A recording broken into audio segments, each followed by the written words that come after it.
আর এই চারজন নবী, চারজন মানুষকে, এই চারজন মানুষ কোনো সাধারণ মানুষ নয়, তারা ছিলেন আল্লাহর নবী।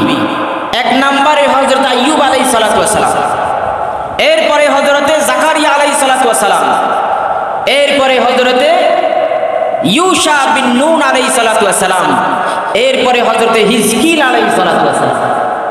কয়জন নবী?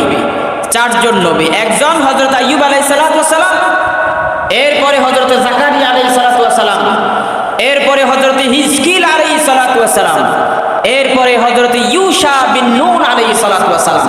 এই চারজন নবী, তারা এক একজন 80 বছর পর্যন্ত আল্লাহর ইবাদতে মশগুল ছিলেন, এক মুহূর্তের জন্য তারা গাফেল হয় নাই।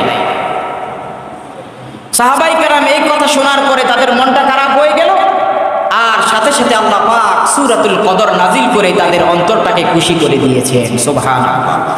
লাইলাতুল কদরি খায়রুম মিন আলফি শাহর। এমন একটা রজনী আল্লাহ পাক দান করেছে, যেই রজনীতে ইবাদত করলে 1000 মাসের চাইতে উত্তম সওয়াব আল্লাহ পাক দান করে দিবেন। সুবহানাল্লাহ। আর সেই রজনীটা হলো লাইলাতুল কদরের রজনী, বিশেষ করে আজকের এই রজনী।